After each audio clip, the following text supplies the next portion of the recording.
How you doing, YouTube? Matt with Massive Beer Reviews. Back with yet another review. Cheers, awesome. Anyway, yeah, we got a little bit of Imperial Stout action. A little bit of overseas Netherlanders Imperial Stout action in the form of Uiltje. Listen, I don't know if I'm butchering that or not. I've been told there's no real way to pronounce that in the United States, so I don't feel that bad. It's their Watch Your Step Imperial Stout. This is a paltry 14%. It comes courtesy of Beer Geek Holland. Thank you very much, Remy. He sent me off two beers from this brewery, and this is my second one. The other one was a little barrel agedness with some Speyside Scotch. This one has a lot of stuff going on in it, but it's not barrel aged, I don't think. I don't remember it being. Anyway, we'll get to that part. So thank you very much for sending this off. Go check him out. Like I said, Beer Geek Holland. Go check him out. YouTube, he does videos. Instagram, the whole nine. Awesome dude for sending this off. So let's dive into this fucker. See what he's got. As far as what it says on the bottle itself, it says, Mind Your Step, Imperial/Double Stout. It says, Uiltje Brewing Company. 14% alcohol by volume. I'm guessing it's 5 years old, and it just came out a month ago because it says Best Buy. It's 2022 from February 14th. It says March 31st.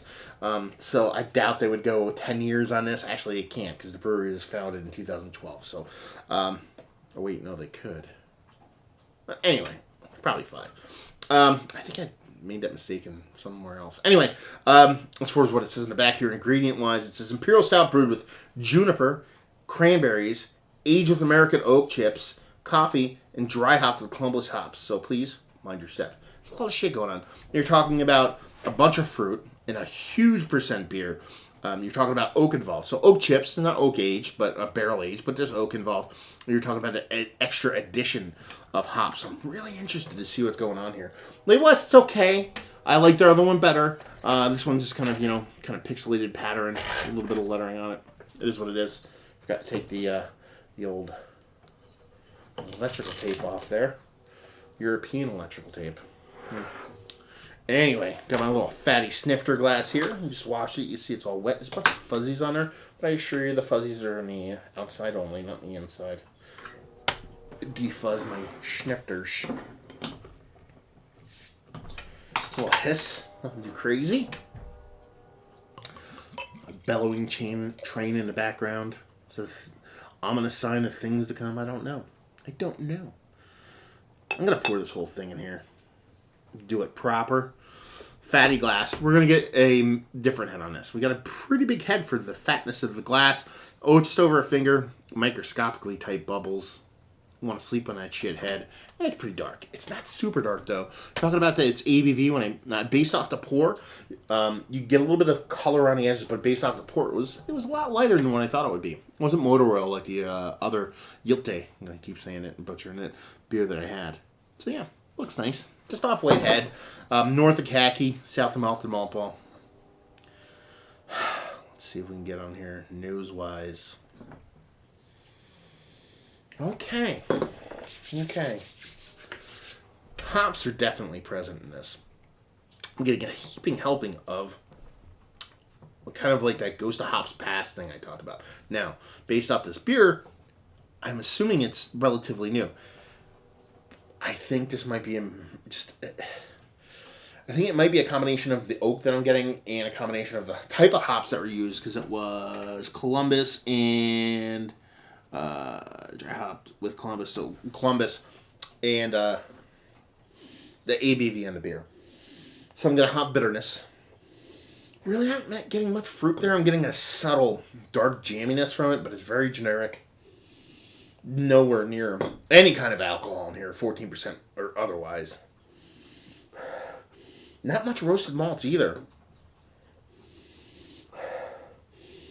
Yeah, it's just a little bit of chocolatey kind of maltiness. Nothing too huge. The bittering from the malt, not bittering from the hops. And that's pretty much it. It's kind of like, a little bit of oakiness, and that'd be that. Juniper and cranberries, yeah. It smells like it might be a little thin. I know that's kind of weird to say, but I'm kind of interested. I'm really intrigued. The nose isn't crazy. The pour wasn't crazy, but those ingredients are crazy. So Let's dive in. Cheers.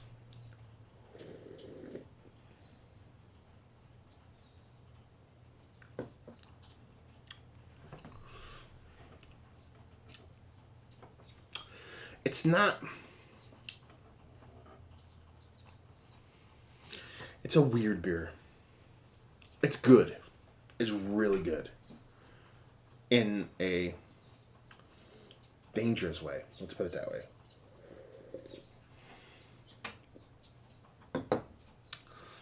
It's like the most gentlest 14% beer I think I've ever had in my life. There's like a milk stouty thing going on. I mean, that could be me fighting through the head a little bit to where I get this kind of creaminess from it. But it has a milk stouty kind of thing going on. There's a nice sweetness to it, but not too crazy. There's definitely a bitter in there from that Columbus hops, but nothing too crazy. I'm getting... Actually, this is the odd part.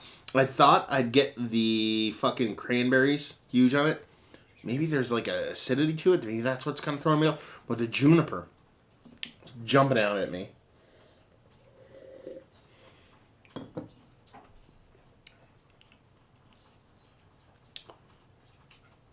It's really weird. Drinks like a fucking 4%, 5% beer, which is fucking Huju Black Magic. So this immediately gets fucking slotted into the Sammy Claus, Beelzebub, fucking Roofie in a Glass section of the Beer Drunk Hall of Fame. Yeah, it lacks a pop to it. If you gave this to me, and it drinks like a 5% beer. If you gave this to me and said it was a 5% beer, I would be like, this beer's crazy. The fact that it drinks like 5% and is 14 will make me crazy. It's a weird thing because I want the opposite of what this beer is doing. I want to have this beer at 4%, and I want to have the impactful ones at a higher ABV. I guess it doesn't really matter in the end, but at the same time, it's fun. I like it. I'm enjoying it. It's interesting. The addition of those Columbus hops that adds the bittering with the maltiness. I don't think you get a ton of roasted malt bitterness, but it's there and it kind of plays off each other. Then you have that kind of like the cranberries where they lie in this. More kind of like an odd...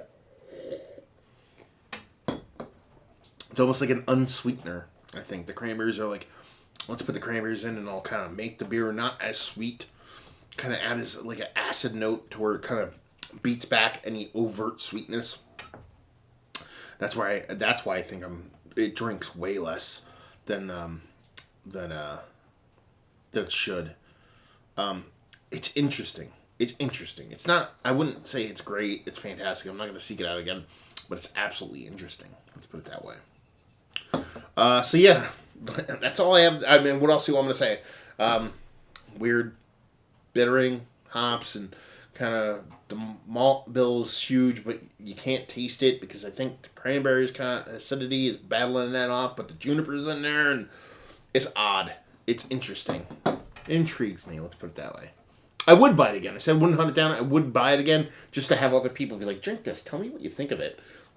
And those are the beers that really excite me. So let's talk about it. It's one of the better Imperial Stouts I've had in a while. No. Most interesting? One of the more interesting? Excuse me. Yes. Value and availability. No idea. Remy, let me know down there.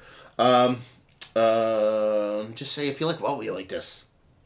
If you like to get fucking rip shit drunk, have at it, man. If you live in fucking Netherlands and you just want to get fucking turned to the nth degree, is your boy. You know what I mean? Because it drinks super smooth, drinks super easy, it's rounded, and you will just get fucking lit like a fucking candle off this thing. But if you want something that's just kind of thought-provoking and interesting, it fills that bill too.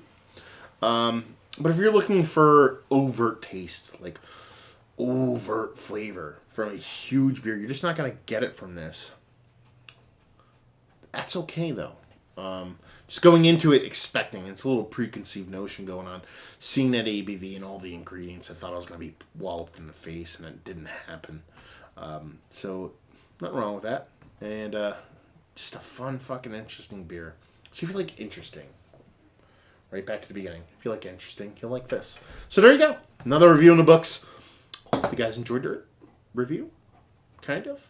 Anyway, down there, leave comments if you liked it or not. Facebook, Twitter, Instagram, Untapped, Massive Beers, and all 4 of those places. And yeah, another review down. So hopefully you guys enjoyed the review. Hopefully enjoying a nice 14% stout with cranberries and juniper and oak and Columbus and all those things. And hopefully see you next time. Cheers.